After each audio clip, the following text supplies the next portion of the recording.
Taylor Morgan Nix. Her friends call her Morgan. Come on up.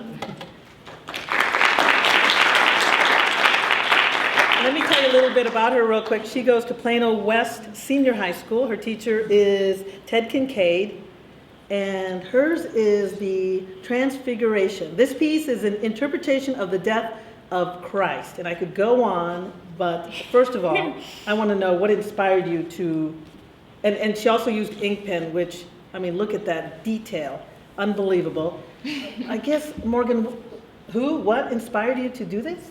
Well, I am also taking AP Art History currently, and we were kind of finishing up kind of this early Christian era, and we moved on into some Chinese mythology. Mm-hmm. And so working into Chinese mythology, we ended up discussing the funerary banner of Lady Dai, which has to do with the harvest festival in Chinese culture. And it is this tale of a man who is granted this potion that is capable of making him immortal, and his wife takes it and runs away with it. Okay, but let me ask you this, because you got that whole detail, but when I look at that, am I seeing a frog?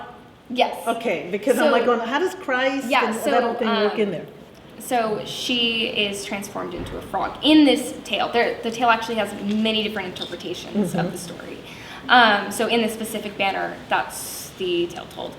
So she's actually turned into a frog. And then the raven is a representation of the sun, and the frog is a representation of the moon. Okay, got it. So in thinking, I went off of Christ being the light or the sun, as the raven in the arms of Mary, right. And then the frog being the moon or the reflection of the sun's light. Why did you decide, I mean, of course you could use anything, paints, whatever, but you decided to use ink pen, which is, it seems like it'd be very detailed, very intricate, and very hard to do. How long did it take you to put this, draw this out? It took a little bit more than a week. Several hours, however. I spent the majority of my days working on this piece for that week-long period to hit that due date and get it into the DMA. I think it's beautiful. Let me ask you this. What do you want the viewers to take away from it? I mean, I know your vision and your feel for it. What do you hope when they look at it that they will definitely take away from this beautiful ink pen drawing? I definitely feel similar in the way that I like art as being kind of this personal experience for each person. So many people could take away a different sort of feel from this. What kind of feedback have you gotten? What have they gotten? Like your family or your friends? What have they told you? Like, I think many people are just kind of amazed that I did it with pen, especially. Yeah, definitely. Technique-wise. And so I don't know. I think a lot of people like kind of feel like the grand gesture of it. Like I think it kind of has this like awe about it, to where everything seems very like large and retrospective. Right. In this process, did you have an aha moment? Not specifically. I did a lot of planning and a lot of like sketching and practicing the drawings before I actually started working on the piece. Mm-hmm.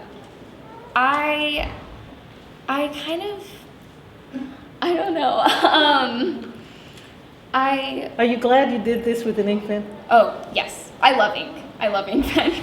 I try to kind of make it look more flowy, right. Specifically, it looks especially in the frog, kind of, especially with the black drapery of the robe. I really enjoyed like having like the different tones of black. Right. Is art in your future too? Is that one that you want to do in college? And yes. I mean, what do you plan to do?